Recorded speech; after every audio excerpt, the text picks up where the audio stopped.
Hello everybody and welcome to the United Stand. This is your latest Manchester United news as we react to Erik Ten Hag's press conference. Another quick one. I've got to get used to these Ten Hag press conferences. It ain't Ranić, it ain't War and Peace, it's a quick brochure. That's all you get from Erik. You have to read between the lines quite a lot.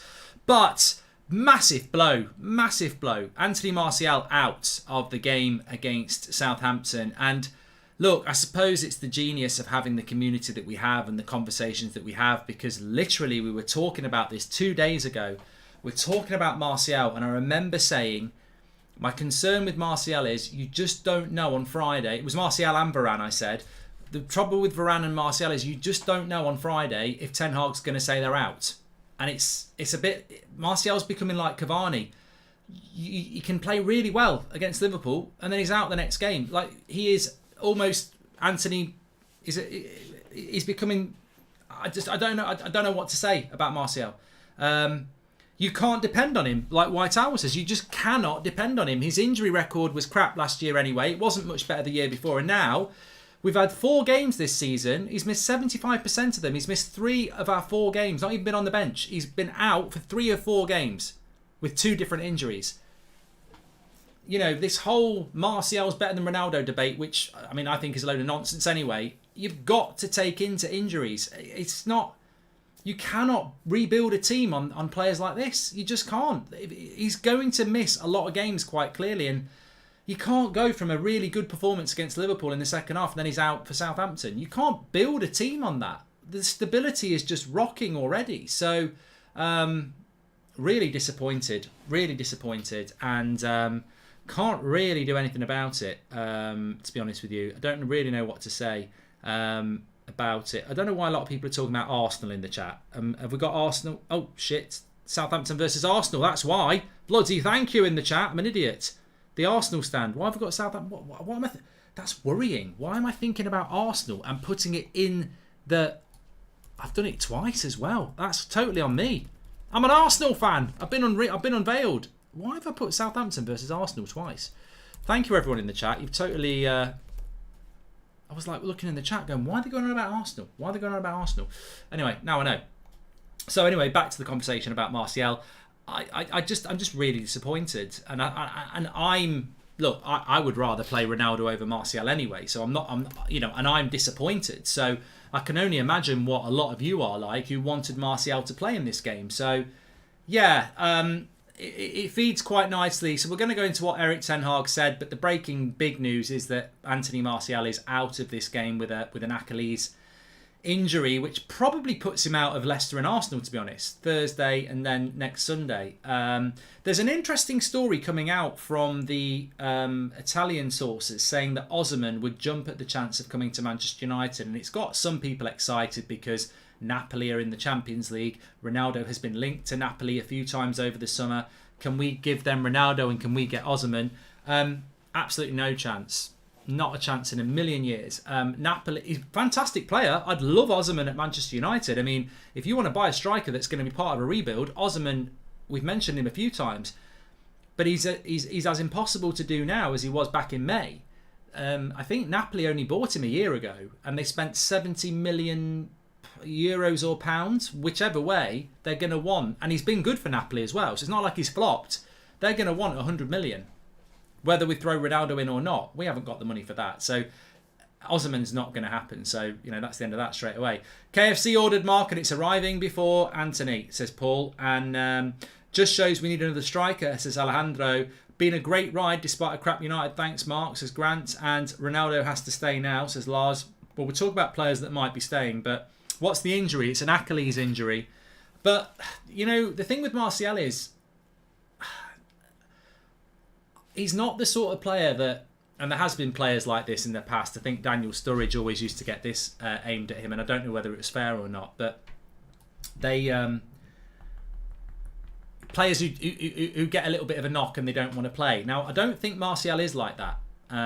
Norwin's just said Martial equals sick note. I don't think he is that sort of a player. I might be wrong, but I've never heard that Martial's the sort of player that when he has a little scratch, he wants the game off. I think he's happy to play games, and he played really well against Liverpool, and he's got an outsider chance of going to the World Cup. Martial's not the sort of player who just cries out of games. I think he actually is just very injury prone because he's got an outside chance of going to the World Cup. He would have been starting for Manchester United, which is what he wants to do. I don't think it's a lack of integrity or whatever you want to call it or desire to play. I think he just genuinely is injury prone. He picked up a few injuries at Sevilla. He was only there for 5 months.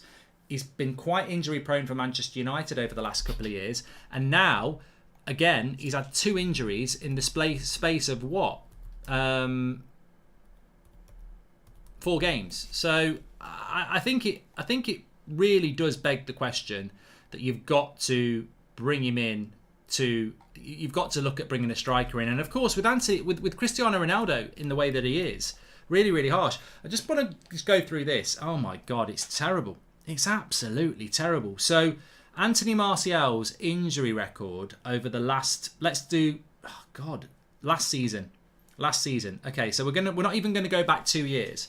We're gonna go to December 2020. Thigh muscle strain. March 2021, knock. Hip injury March 11th. March 29th, ruptured knee ligament. That kept him out for 126 days. Came back, fitness issues in October 2021. December 2021, knee injury. February 2021, muscle injury. July hamstring injury, and now August Achilles injury. I mean, it's massive. It's absolutely massive. And the worrying thing for Anthony Martial is he's only 26, and he's getting injuries of that magnitude. It's absolutely stunning, really, and it is a real concern for Manchester United fans. So, yeah, what can you say? All these stories about the Ronaldo are disgusting. Martial out again. What a surprise. Ronaldo is more reliable at 37 than Martial at 26, his YouTube account. Well, that's true. That is actually true. How long until the Arsenal Southampton discussion starts, says Rogan? You're about 5 minutes too late to be funny. So, I don't know what to say. I'm really disappointed. I'm really disappointed. I think Martial is also almost becoming Cavani of last year. You just cannot rely on him. You can't build a team around a player that you can't rely on. And as we know, he's on well over 200 grand a week, so we can't sell him either. So we're sort of in a real difficult situation with Martial. He has a good pre-season. He gets back playing for the club. People are saying he should be playing up front, which I don't disagree with. And then he picks up 2 injuries and misses the 3 of the first 4 games with those 2 injuries. He's out again. Even if he comes back for Leicester and plays well, would you trust him to be playing against Arsenal? We're going to be playing twice a week up until the World Cup. We've basically got Cristiano Ronaldo that we can rely on, and he doesn't want to be here either. So I'll say it again. Unfortunately, some people, and not many of you to be fair, but some people want to pretend that this summer transfer window is going to be good if we get Antony and Casemiro. It's not. It's not going to be good. We are 1 injury away from it all falling down, and unfortunately it's happened already. You get an injury to Rashford, Sancho, Martial, you're screwed. That team is screwed, and we've got it already. So what does he do tomorrow? Do you play Ronaldo from the start and put Rashford on the left and Sancho on the right? Do you put Rashford through the middle and do you start Elanga? I mean, you've got to pick Ronaldo, haven't you? Because you can't pick Elanga. So, and then what's on the bench? Nothing. So this is why we should have got the Antony deal done quickly. Antony should have been available for the match tomorrow, and then at least you've got another option. So tomorrow, I think we will win, but it almost becomes, if we don't win, is it because we haven't got enough options up front? Do you think Nike could help Sporting to get Ronaldo, since Sporting would be the first club that has Nike as sponsor, says Colo? And Casemiro dubbed release taken out, Glazers out, chance banners are not allowed in or out the stadium. Spoke about it last night, Kevin, yeah? Spoke about it last night. It's not good, is it? So we didn't get a question about Ronaldo to Ten Hag in the press conference, actually, so we can't really talk about that. There was nothing about Ronaldo leaving, so I don't know. Again, I despair at this. Press conferences, I know there's an embargoed bit and he'll probably get asked in that tonight at 10:30, but why is not one of the first questions about Cristiano Ronaldo? I mean, just, you know, there's all these rumours that he's going to Sporting Lisbon. Did nobody think it might be a good question to ask, first of all? But again, I don't know whether they're getting manipulated. As somebody just said there, you're not allowed to take a Glazers out banner into Old Trafford, and they're dubbing the sound of the Glazer outs chanting. So maybe people aren't allowed to ask certain questions. How do you feel about the Memphis Depay rumours? I really don't think he's a good option to go for, says Arid. I mean, what I would say about Memphis Depay is that if it's the only option, you've got to take it. What's the other option? So Memphis is probably a better option than nothing. Well, he is. Do I want Memphis at United? I don't think it's a good move for him. I really don't think it's a good move for him. And I don't think it's a good move for us. But as I said, I don't think Memphis Depay's injury record's that good as well, by the way. I'll just check it for you now. But look, I'd take Memphis over nothing, and I've always liked Memphis Depay. But coming back to the club, he'll be under bigger scrutiny. Also, he's hardly really set the world on fire since he's left Manchester United to the level that we'd want to bring him in. But he's better than nothing. But again, I mean, his injury record's not too bad, actually. He's only had about 3 injuries in the last couple of years, but they've all been in the last season. Hamstring in January, Achilles tendon in February, and then a muscle strain in April. So, yeah, he's not massively injury prone, to be fair. We need players who can play. Oliver says, the trouble with Martial is he's never going to be consistent. Start Alejandro in the cup games. He's so much potential. Thank you, Oliver. I'm done with Martial. Get him out of the club. Phil Jones in disguise, says Caden. Hi, Mark. Bang on. 1 injury from disaster. What if Casemiro gets an injury? Is it back to McFred, says Luke. Well, this is why I don't think we'll get top 4, Luke. I don't think we'll get top 4 because we're so the midfield and the attack is just too fragile. Too fragile. And if Varane gets injured, that's Maguire back in and a low line. So we are only a couple of injuries away in the most. And can I just say this as well? United's preparation for this season is tragic. Like, we're about to play twice a week for the next 2 months. Then it's the World Cup, and then we're going to be doing it again in January. This squad is going to be exhausted. There are going to be injuries. Most of our players are playing in the World Cup. So, yeah, we haven't got the squad in the attack and the midfield, I'm afraid, to get top 4. I'll really be surprised if we do it. We need to get very lucky with injuries. Why should us fans give a toss if the Glazers want to blow 100 million euros on Antony? Go right ahead, says ABC. Hi, Mark. If Barcelona won't get Silva and then we won't get the De Jong thoughts, says Mohit. Look, it's a press conference reaction. I'll come back to that in a minute. So, he was asked about injuries for the game tomorrow. Martial's definitely out, as we know. Casemiro is fit and can start. And he said, with regards to the team, you'll see tomorrow. I'm the manager and I haven't told the players yet. He mentioned the Southampton game and he said, Garnacho's got 1 year left on his contract, so Solai could be another Pogba. He mentioned the game against Southampton tomorrow, but we'll come back to that in a minute because he was asked about whether it's going to be a busy week in the transfer market. To which Ten Hag says, I don't know, with a bit of a smile. But what he did say is we need players. But as I've always said, we need players and they've got to be the right players. I'm happy with what we've done to now, but the barrier has to be high for the players that come in. It doesn't, Eric. I understand what you're on about. But the barrier doesn't have to be that high. I.e., I can think of 10 midfielders that are available this summer that I'd bring in right now because they're better than Fred and McTominay, Lema and Tielemans being 2. So, but he has always been very consistent about that. It's about bringing in the right players. I love Ten Hag. I really want him to do well. 100% behind him. But I actually think this whole right players thing isn't right. And you might agree, you might disagree. But when Ten Hag sits there and says it's about bringing in the right players, and what he means by that is we can't just bring any player in. It's about bringing the right player in. And if we don't get the right player, we won't buy a player. I don't think that's right. I don't, because that's the sort of thing Liverpool do, and they can probably get away with it. But what did I just say? Martial's out injured, and we're threadbare up front.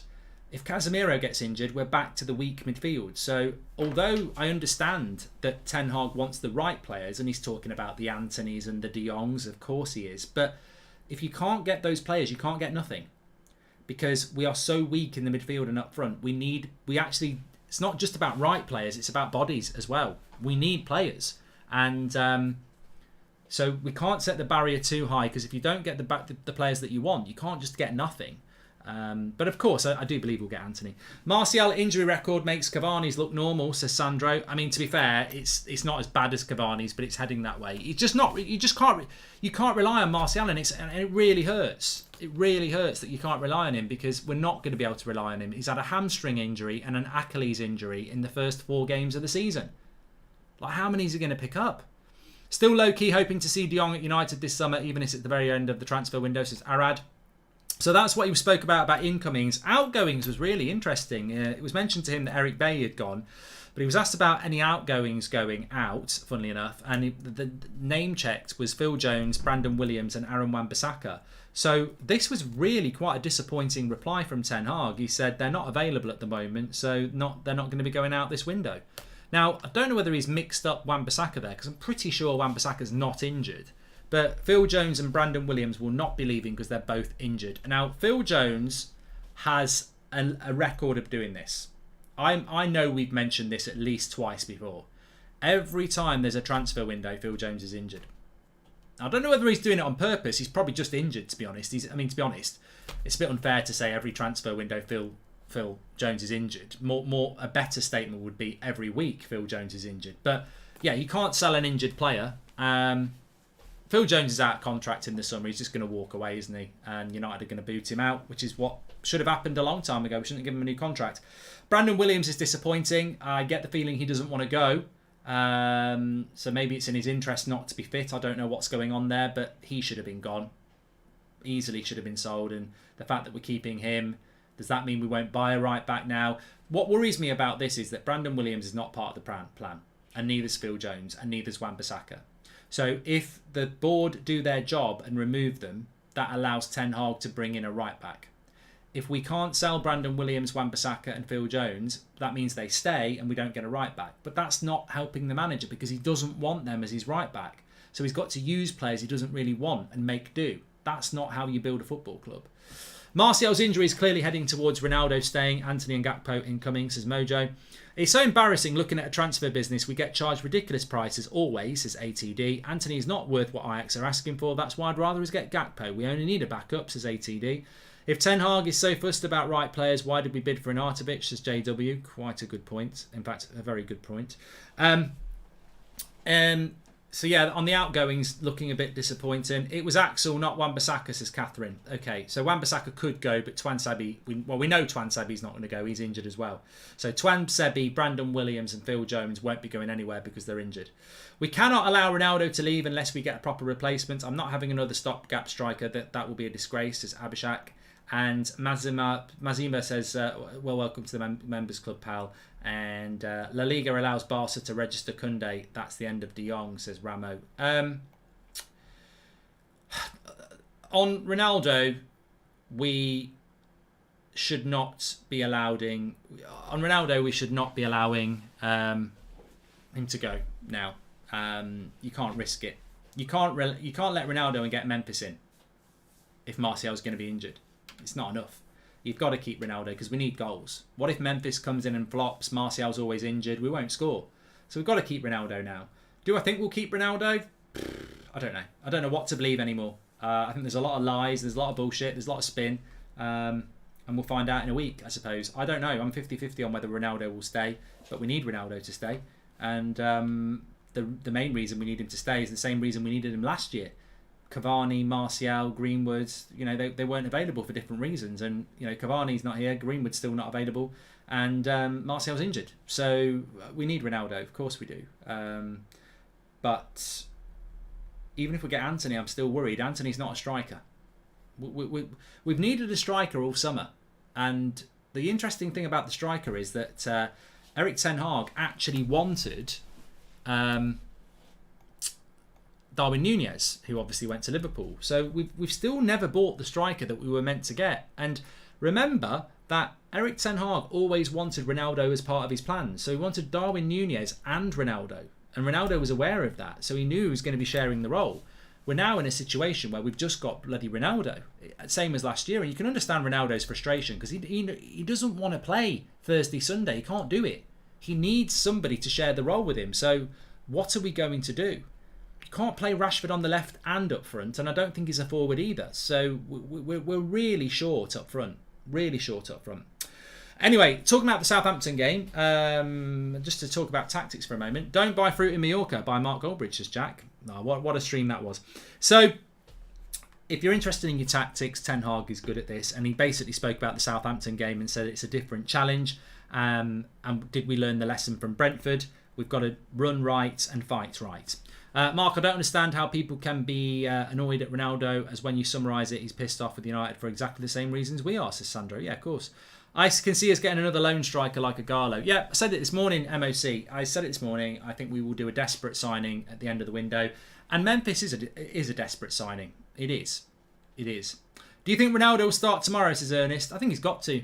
I think you've got to start Ronaldo in it. I mean, I even when I thought Martial was fit, I was starting Ronaldo. I'm definitely starting Ronaldo now. You can't start Elanga, Rashford and Sancho. You just can't. That's not good enough. You've got to start Ronaldo tomorrow. you've got to start Ronaldo tomorrow, as far as I'm concerned, but I'm not the manager. So, interesting that Erik ten Hag said that Southampton represent a different challenge. He then went on to talk about running distance. He said, look, we ran a lot against Liverpool, a lot more than we did against Brentford, but that's a demand. That's got to continue with and without the ball. We've got to put the same effort in, because the question was, can your players put the same effort in they did against Liverpool? And he said it's a demand. They've got to do it every game now. It's not a one-off. It has to be a demand, and that's the challenge. Can we learn the lesson from Brentford against Southampton? But he also spoke about possession, and it was very clever what Ten Hag said, because it's a different game against Southampton than Liverpool. And he said that, you know, running around when you haven't got a lot of the ball, which we didn't against Liverpool, is very different to running around a lot when you have got the ball, because possession's going to increase against Southampton. I can't remember the exact stats, but when we played Liverpool, I'm pretty sure they had 65 or 70% of the possession, which is a lot of time without the ball for United. That will flip to us. We will have 65, 70% of the possession, and we've got to keep that energy up off the ball, because you run around a lot more. People were going on. See, I'm going to blow something out of the water here. I'm going to blow something out of the water, right? Okay, and I'm going to do it live on here for you now. So, Manchester United against Brentford, yeah? What happened? Brentford ran 13 kilometres more than us, didn't they? Yeah, they did, Mark. They did. It was a disgrace. And then against Liverpool, we ran more or less the same, didn't we? As Brentford did. All right, quick maths here. Against Brentford, we had 67% possession, and Brentford ran 13 kilometres more than us. Against Liverpool, they had about 67% possession, and we ran 13 kilometres more. Ten Hag is giving you the breadcrumbs to make the cake here. What he's saying is, and nobody's really picked up on this, so fair play to Ten Hag, we ran a lot less against Brentford because we were crap on the ball. We ran a lot more against Liverpool because we didn't have the ball as much. When you haven't got the ball, you're chasing the ball. You're going to run more. I guarantee you our running distance tomorrow, if we have 67% possession, will be kilometres off what we did against Liverpool. What Ten Hag is saying is, when we've got the ball, we've got to run as much as when we haven't got the ball. So there shouldn't be a drop-off in how far we run against Southampton tomorrow. But I guarantee they will. And that's what Ten Hag's talking about. Because it's easier to run around a lot when you haven't got the ball. And we had 67% possession against Brentford. We had 33% against Liverpool. So you are going to run more. But what Ten Hag is saying is, when we've got the ball, you've got to run as much. You've got to be making the runs. You've got to be, moving around. And that's going to be the challenge for United tomorrow. And that's what Ten Hag's talking about. We're not going to run the same distance that we did against Liverpool in the same way, because we didn't have as much as the ball. When we've got the ball, we've got to run more. So it'll be very interesting to see tomorrow how that pans out, because we've got to be basically more energetic, way more energetic on the ball, and not be, standoffish, whatever. Casemiro is expected to start, by the way. A few people asking about that. Somebody just asked me, can I check something on Twitter? Of course I can. I will check it for you now. And yeah, I mean, that's basically it. There was it's not it for the show, but that was basically it from Erik ten Hag. Very, very short updates. But just from Barcelona have registered Jules Koundé, and it's done. And De Jong is getting closer to accepting a salary reduction to stay at Barcelona. It was the only way he was going to stay. You've got to say there that De Jong's a mug. You've got to say he's a mug. And you've got to say that Man United are an even bigger mug, because at the end of the day, what's been happening for 3 months? The only winner is Barcelona. Like, what's De Jong's game been, and what's Man United's game been? Because they both lost. The principle, I'm going to tell you a little story here, and it's about the Frankie De Jong transfer. Back in late April, Barcelona approached Manchester United and said, we're interested in selling Frankie De Jong, would you be interested? And Manchester United and Ten Hag said definitely yes. Barcelona wanted to sell, and they wanted to sell because Frankie De Jong's wages are massive, and they needed to raise some money. Over the summer, Barcelona have found ways to raise money with pulling levers. And it got to the point where Frankie de Jong didn't want to leave Barcelona, but under no circumstances was he going to lower his wage, especially when he's owed 17 million euros. Barcelona basically said, we're not paying you that money, and if you want to stay at this club, you can take a pay cut as well. To which de Jong's always been, and his agent, well, no, you owe us 17 million euros, and our wage next year is 350 grand a week. So Man United have sat there going, yeah, Barcelona can't play that. And Frankie de Jong sat there going, well, I'm not going to take a pay cut. And now he's going to take a pay cut. So the two mugs are Frankie de Jong and Manchester United. Because if Frankie de Jong's taking a pay cut, his contract says 350 grand a week. So he's going to reduce it to what? 200 grand a week? 250 grand a week? What about the 17 million euros you're owed as well? Are Barcelona scared you out of that? So look, if Frankie de Jong wants to play at Barcelona, it's up to him. Of course it is. But Barcelona have won again. And as I said many times through this summer transfer window, you can only applaud Barcelona because they have won. This will be summer transfer window 2022 will be the Barcelona transfer window because everything they've tried, they've done. They beat Arsenal and Chelsea to Rafinha. They beat Chelsea to Koundé. They beat everybody else to Lewandowski. They even had players waiting for Barcelona to buy them. Other clubs were trying to buy Lewandowski and they were like, no, I want to go to Barcelona. On top of that, they've pulled loads of levers. On top of that, they still think they're going to get Bernardo Silva, one of Man City's best players. And now they've gone toe-to-toe with de Jong, who they owe money to, and they've got him to take a pay cut. So Barcelona have done a fantastic job. You can moan about it. You can, but they have. Maybe de Jong gets what he wants, but he gets a pay cut with it as well. And Manchester United have just mugged themselves off. 100%. Absolutely mugged themselves off. The fact that we flew to Barcelona and agreed a price with them, and Barcelona have got that player to take a pay cut. Master play by Barcelona. And Manchester United are what Manchester United are. We are a joke. In the transfer window, we are a joke. In the industry, we are a joke. And people can say we're not. Look at our business this summer. Christian Eriksen was a freebie. Oh, we beat Lyon to Malacia. We overpaid for Martinez. We haven't got de Jong for the reasons we've just spoken about there and mugged ourselves off. We actually put a bid in for Arnautovic. We tried to get Rabiot. We went to Real Madrid and gave them £60 million for Casemiro and gave them 350 grand a week. So we've overpaid there. And now we're going to give £80 million to an Eredivisie side for Anthony. So our transfer business, whilst some of these players are good, Casemiro is world class. I like Anthony. I like Martinez. I like Eriksen. I like Malacia. The players are good, but the business isn't. It's not. It's been a crap transfer window, and that's because we employ crap people. Simple as that. And we've been mugged off by Barcelona, by the way. Absolutely mugged off. Completely and utterly mugged off. There's a picture of bloody Richard Arnold and John Murta with Dumb and Dumber. That needs releasing now. Dumb and Dumber 3. Absolute prats. Absolute prats. At the very least, I wanted to see de Jong leave Barcelona. So at least he actually left. The fact that we've spent all summer on a player that's going to stay exactly where he said he wanted to stay is just absolutely hilarious. Absolutely hilarious. Pep Guardiola has apparently said that Bernardo Silva will not be leaving Man City. That's coming in from Fabrizio Romano. And Liverpool are looking for a midfielder. There you go. They're not messing about either. So, yeah, lots of teams doing lots of things. Lots of teams doing lots of things.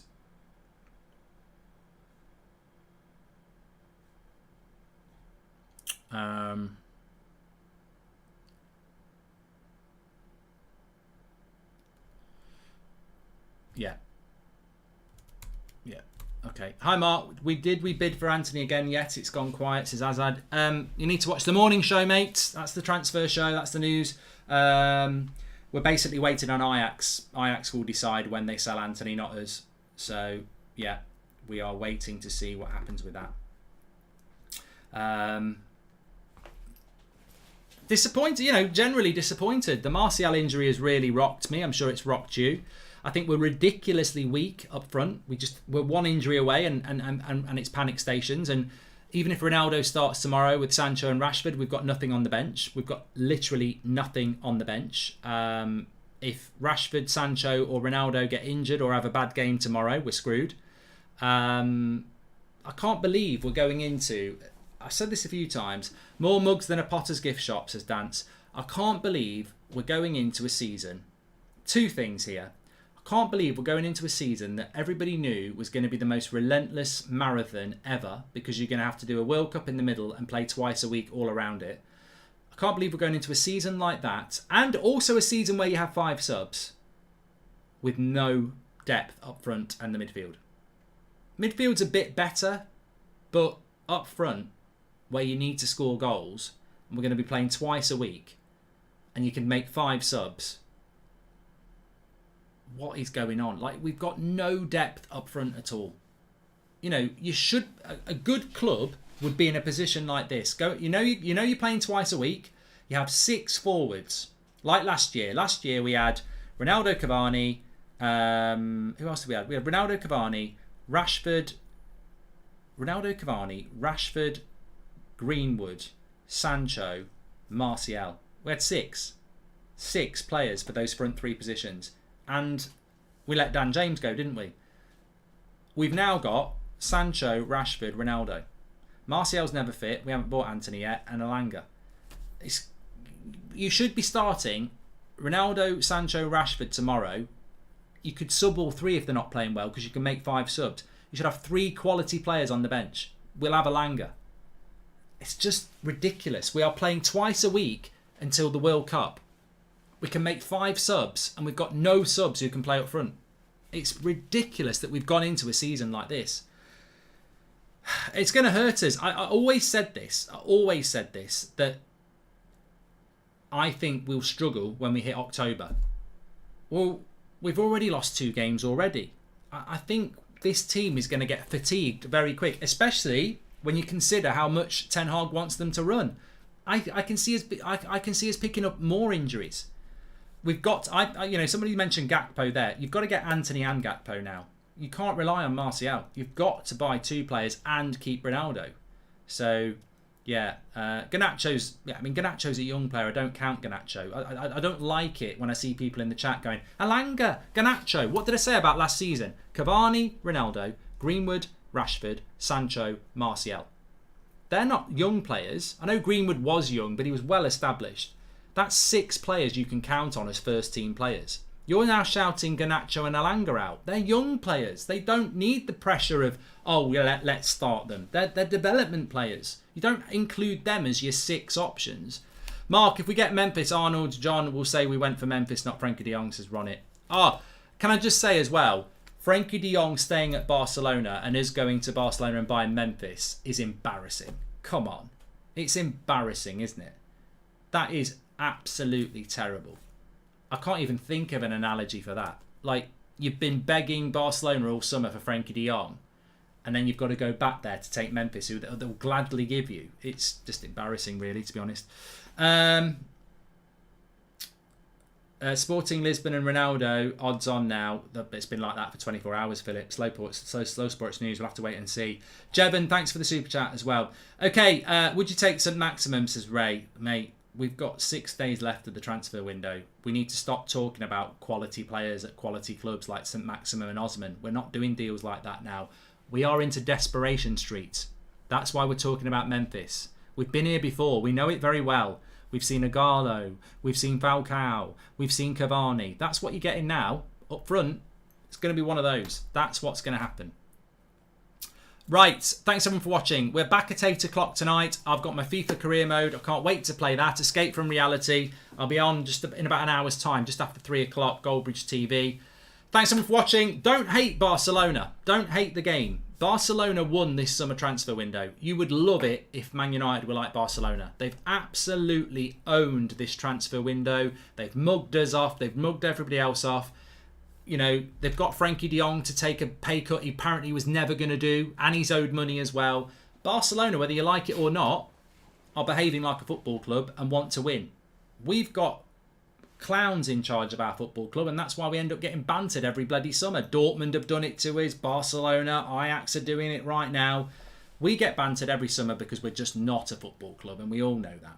Thanks for watching. I'll speak to you all in a bit. Smash a like on the video. Make sure you subscribe, and I'll speak to you 8 o'clock tonight unless anything happens before, or I'll be on Goldbridge TV Twitch for a bit of FIFA in about